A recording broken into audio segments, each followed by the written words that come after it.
Hey there, good afternoon. Welcome to another DFS Minute brought to you by DFSArmy.com. One-stop shopping for all things daily fantasy sports. Coupon code CHOP earns 20% discount each and every month down there in the comments section. Let's dive in today and let's talk a little bit about kind of where the industry is going again. It looks like it's time to remind you guys and bring this up again because Twitter's absolutely snapping its shit over the 400 point mark and the high cash lines in the NBA and blah, blah, blah, blah, blah. Um, it's the way the games have changed, guys. We need to stop bitching about it. We need to start thinking about how we're going to exploit that or how we're going to adjust our games, how we're going to tailor our games to take advantage of what's going on. And there's a couple of ways to do it. Number one, you heard me talk a couple of weeks ago. If you want to scroll back through the DFS minutes, it's time to start taking some risk in the cash games. Or it's just time to get the hell out of them. If your 50-50 line is above your GPP min cash line, what are you still playing 50-50s for? Come on, use your head. You're you're playing a tougher contest to get $2 on a $1 payout instead of playing an easier contest to basically double your money with a min cash and yet still give yourself upside to win $8, $10, $12, $100. I mean, that's got to be the dumbest thing I've ever seen before in my life is bitching about the 50-50s in the cash games in NBA instead of realizing that if the money line is the same, the number's the same between the two contests, you should be in the one that has the ability to pay you more than $2. You only get in the others because the money line is significantly lower, therefore easier to hit. That part is like common sense number one. So let's look at the overall evolutionary curve of the game again. What used to be back here on the blue line was the meat of the bell curve, where you've got your typical contest cashing score, your 50% lines back here, call it 300 points in NBA. Nowadays, it's out here. It's 350. It gets a lot harder to hit here. More people are getting over here. But because of this, whereas before it used to taper off a little bit slower, with the pretty balanced ability in players to hit 360, 3 set or 320, 330, 340, 350, 360, whatever as it went on. Nowadays, what in the heck was that? Let me see if I can go back and figure out what the heck just happened. What a spaz out. Anyway, that was really weird. Um, that's another line. Maybe we'll go to that next. But getting back on track here, when the money line's out here at say 350, 360 or something, there's still fewer. There are more people hitting 400. I mean, let's be honest. But there are fewer people getting past this line. Why? Because they're all playing the same projections. They're all playing the same optimized lineups and things. And so they're all cluttered up right in here, which means once you get past this a little bit, the drop off is a lot sharper. The last time in that last video, we did some math and I showed you that going from, the 50th percentile up to even the 20th percentile was only a 5% jump in your score. That's stupid. What I was trying to tell you was get into those contests that play with the upside. You've got to take the risk to get there in the first place. Get paid when you're right. If you're in quintuple ups and you're getting that top 20%, you get paid 5x. Those other chumps in the double ups have to hit the same money line and they're only getting 2x. Let them be stupid. Stop trying to figure this stuff out and bitch about how things aren't the way they used to be. Well, guess what? Ice cream's not a nickel anymore. Things change. Get smarter. Okay? The other way to get through this is just a money line showing you moving averages and buy mark, sell mark, buy mark, sell mark. We'll go into that another day. So step number two would be, well, really and truly, option B would be don't play them. Instead of playing 50-50s and double up where there's no reward anymore for the risk that you have to take. It's not measurable. It's not a safer contest. Then eliminate them. Take triple ups as the lowest contest that you play, or quintuple ups as the lowest contest you play. Learn how to mass multi-entry. One of the things that I've been doing is mass multi-entering the Nichols contest just to take on our overall projections. And what I'm finding is it makes sense because if the money line is lower in that than it is in a 50-50, yet if I win a 50-50, I still only get $2, but if I win the quarters contest, I get $100, then on a nickel or on a quarter, whatever. How dumb am I not to be in that instead? So I can test our projections and see how often I cash. I'm cashing 39 of 50, 39 of 60 lineups on a routine basis that are getting to that top 20%, but they're not making it in the double ups because the double ups money line is higher. Well, then you're being stupid by playing those double ups. So eliminate them from your game and start playing more of those tournaments where you're going to get paid on the good nights because it's going to make up a lot of the damage for the nights that you miss. Not to beat a dead horse, but now how do we find those good nights? We'll run into something like the research station here at DFS Army, and I've said this a jillion times before. We can start looking at floor and ceiling numbers. I want a guy with both. Well, if he's got a high floor, that's great. His average projection, say 60, is going to be kind of in between the 40 and the 80. But I want a guy who 15 to 20% of the time can hit this number, not this number, if they're the same price. 10, 9, 11,000 is the same damn thing. But why wouldn't I take the guy with the 80 over the guy with the 64? Is it making sense? I'm paying the same price for the player. Why not buy the upside? I need to take the risk. You know, you got a 32-point floor versus a 41-point floor. Why the hell wouldn't I take the 41-point floor if he's going to hit it 75% of the time? Again, they are the same price. Okay? The other thing that I can do is I can scroll over and I can look at the cash and consistency plays here. We got our same 5x, 6x numbers, but let's say I'm looking for guys who are cashing in the 6x range. I want guys that can test their ceiling.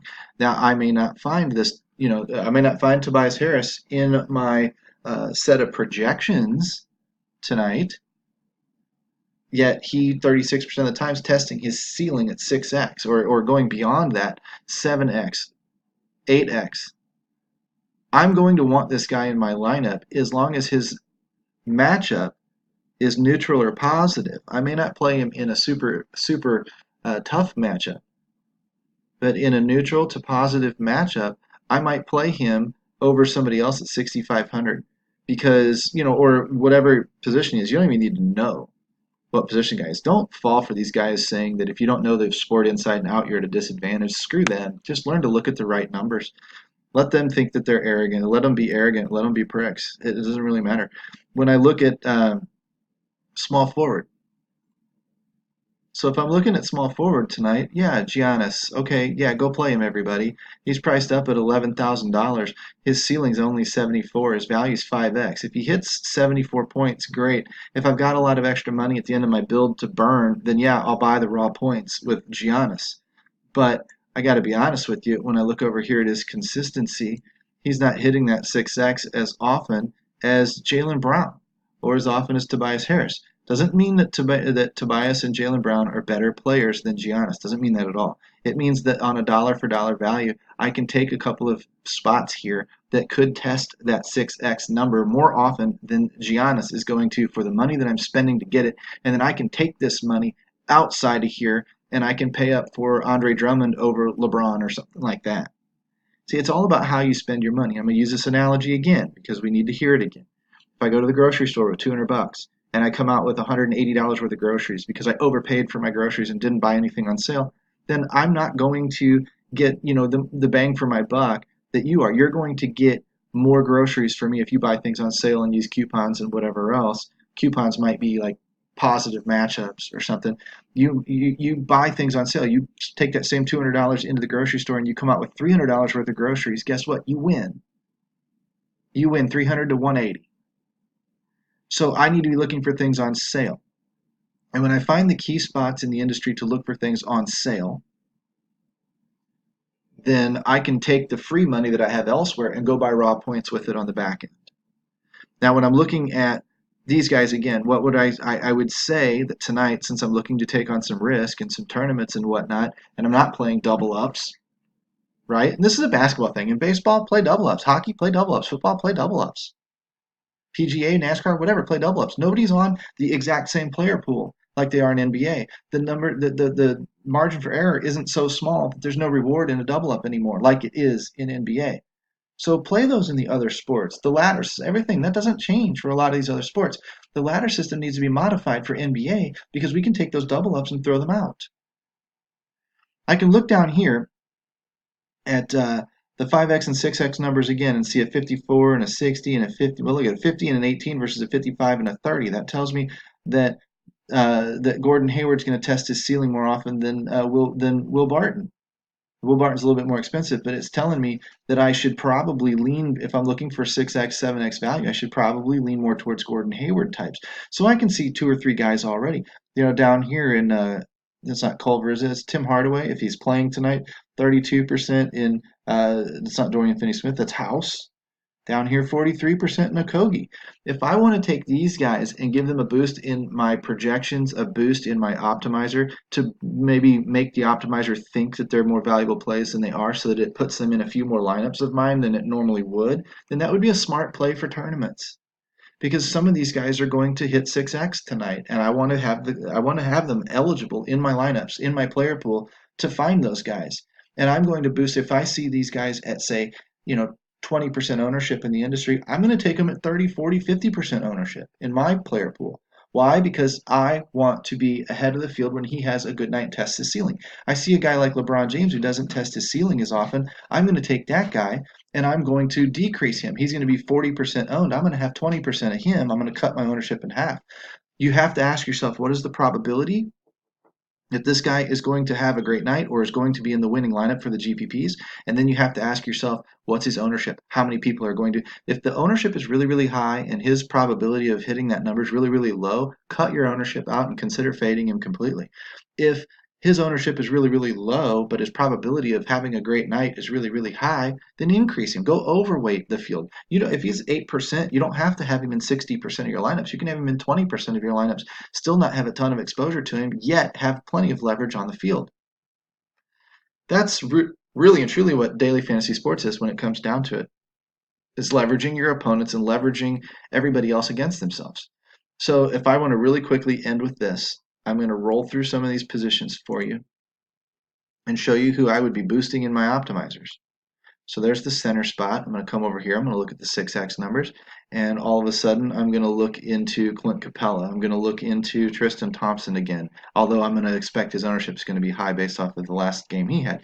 Enes Kanter, probably pretty solid at 4,600, testing his ceiling 14% of the time, 8x. I mean, why would I not have a lot of exposure to him?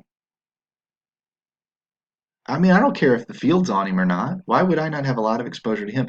It gets two different completely lineup builds. If I've got Enes Kanter at 4,600, and now I need to know that Enes is going to get minutes, and I need to know that he's in probably a positive matchup or something. I need to know these things. It's not just blindly go out and throw him out there because you looked at one number. You always have to look at 2, 3, 4, 5, 6 different sets of numbers, and then come to a conclusion as to whether or not he is going to test that 6, 7, 8x tonight. If he's not going to test it tonight, then don't do this. But if you think he's going to test it tonight, then by God, take some chances on the guy. Okay, but you have a lineup with on FanDuel, especially with one center and Andre Drummond, you're going to get a completely different lineup than I am if I've got Cantor and vice versa. So in my GPP type lineups, my MME type stuff, I'm going to have both. I'm going to look into even guys like Hayes down here. Is this Hayes or Powell? It's Hayes. Some of these guys at Okafor, if he's gonna get if he's gonna get some run. Now I don't trust it at 3,500. He's a schlub. But if he's in a spot where he's gonna get some run, fine. I don't need this Kylo Quinn crap that you guys all fell for on the previous slate because I know that his ceiling sucks. Yeah, it looks like he hits it sometimes, but I know that most of the time he doesn't. So if I know that about some of these other players, like LeBron James doesn't test his ceiling too terribly often. It says he might in some of his numbers, but he really doesn't. Kawhi Leonard doesn't really test his ceiling all that often. Your Kylo Quinns, whatever these types of guys. Your Andrew Wiggins, who was another one. There was another one out there the other day that just made me boggle my mind that he was going to be kind of chalky because I was like, I can fade this guy because he's too up and down usually, right? And this is how you can set your lineups for better success. Let's scroll down here to power forward, and I'm not a NBA expert. Please don't think I am. I'm just showing you how you don't need to be an NBA expert to finagle these numbers in your favor and then just let them play out. And in some cases, that gives me an advantage over the rest of you anyway, because I'm not biased to these certain players. You just heard me run through a list. I've got my biases, don't get me wrong. But AD, if LeBron, he's I'm probably going to play. Maybe he will, maybe he won't. He's probably still nursing his sore butt. Jason Tatum, that was the other guy. Jason Tatum's very up and down. Look at this. He does test these numbers, but he also doesn't even hit 3 and 4x sometimes. Very boomer bust player. Kevin Love again, not bad. Look down here, Thaddeus Young, if he's getting the run. Is that even? No, it's not him. It's PJ Tucker, Daniel Theis, whatever. Down here, is that, it's not Kleber, that's Kuzma. God, Kuzma might be underpriced for a while coming back. 27, Hardenstein, whatever. I don't even know how to say that guy's name. I don't need to know that these are guys that I need to look into because these guys are hitting 6x. They're not stopping at 4 and 5x. When the price goes up on these guys to where it's appropriately priced, they can barely hit 5x. That's what the industry's trying to do to you. So only consider guys that maybe can hit 6x. Look at how consistently they also hit 5x, and now you're looking for a guy with a floor and a ceiling. I want guys with floors and ceilings. We just did small forward. Let's go to shooting guard and point guard and wrap it and tuck it and ship it out. Come over here. You know what? I haven't even looked at the left side yet. I'm just looking right. Oh, look at all these. Okay, this is a problem at shooting guard. Shooting guard's pretty wide open. I might come over to 7x and look at that and say Josh Richardson, CJ McCollum. I mean, that's Shy. I'm sorry, that's CJ and Shy. Okay, so maybe I'm going to look at these guys. There's a bunch of them here in the 20% range hitting 7x. That's just bad news, man. How many can get to 8x? Not many, even 10% of the time. But I'm looking for separating factors. This is just going to be a crapshoot. So what I might do in this one is I might go finagle all of their projections to hit 6x and just let the optimizer just fling them in there however it wants to. Or I might tie break with a matchup, or I might whatever. Bottom line is I probably should be looking at the cheaper guys in this range. Let's do that. Let's look over here at 6x, slide that baby right over to the 5 and 6x marks. So they're right next to each other. And I'm going to see guys that are in the high 6x range. So Drew Holiday, Wiggins, Shy, CJ. Okay, they're in the 6s. I would play them over these guys. Why? Higher chances of hitting 6x, lower price. Thank you. Moving on. Come down here, Middleton 6, Schroeder 5, right, 4,500, 4,100, 5,100. Okay, I'd reevaluate Marcus Smart's new role if he's getting his playing time cut. Gary Harris, 34% in Josh Hart. These cheap guys, I mean, if their percentages of hitting the same, and then they've got percentages to then blow beyond this. See, like this range right in here. 4, 5, 5, 4, 5. So 45 to 5. That might be where you end up tonight, is playing some dirt cheap shooting guards, hoping to get the 7, 8x night out of them, and then going and spending up somewhere else. Let somebody play James Harden tonight. James Harden ain't hitting 8x. Now, this is the problem. If an Andre Drummond can't keep up with him, or a Giannis, or a LeBron, or somebody can't keep up with James Harden tonight, you're in a whole lot of trouble because Harden's going to post 70 and whatever, and that can end up screwing you. But you can take a theoretical change in your construction and get off of the lineups that are going to contain your James Hardens. And it's not a stupid way to go. I don't care what anybody tells you. It makes sense. Then I'm going to kick down here to, let's do the same thing again. Let's just slide it all the way over. So I'm going to be looking, I mean, Doc's way out of control with his pricing. He can't hit these numbers hardly anymore. I know he can hit 80 points and has, but he can't hit these numbers. He's not hitting them very often right now. He's priced so high. If he was 8,000, he'd be a huge bargain. He's 11,000. He's priced about right. He's down here to where he's hitting 5 and 6x and nothing really beyond that. So these are the guys that are going to be a little underpriced. I mean, maybe a Ben Simmons. I know he tilts people. Maybe a Kemba Walker. Maybe a Eric Bledsoe, Saransky, whatever types. I mean, these are just different players that you can choose. You're going to get bang for your buck out of these guys as long as you can then take the money that you save and put it effectively into another stud somewhere. You can check for positional scarcity, where there may only be one or two typical choices, and he's a high-priced guy, in which case that guy should take priority over a Harden or over a Doncic or whatever, where you're forced, where you've got value available at the position. These are just all things that we talk about. These are just DFS fundamentals. These are priorities, things that you need to learn. If you don't know these things already, you need to get in and you need to talk to our coaches at dfsarmy.com. You need to learn some of these things so that you can tweak the optimizer and kind of bend it in your favor to start shooting you a bunch of ceiling guys. And then you can realize that it's not worth the risk to play 50-50s and double ups anymore. So I need to drop those and maybe pick up some mass multi entering or go play in leagues, 10-man, 20-man leagues where you can find some softer competition, 100-man leagues. You can MME those too. If you want to play in a dollar 100-man league, there's nothing wrong with playing $20 across 20 different lineups in those. Set your MME player pool up in your optimizers, tweak the guys that you want to tweak, run them out there. If I have 20 lineups and I win just one, not talking about cashing, but I win just one of those 100-man leagues outright, then I'm getting $25 back. My night's profitable. Along a lot of the other stuff that I cash, I get a third here, I get an eighth here, I get a tenth, I get a fifth, whatever. Then I can turn that $20 into 40, 50, $60, probably just almost as often as I would do it in cash games if those money lines weren't so damn high. There's a million ways to skin a cat in this world. You need to be thinking about watch the industry. What are people bitching and moaning about? And how can I take advantage of that? All right, exploit your competition. Take care, guys. I'll see you inside the Army. Coupon code CHOP, 20% off. And then when you're down there, hit that like and subscribe button and that notification bell. Ring that bad boy so you get these dropped to your phone when I upload one. Take care, guys. We'll talk to you soon.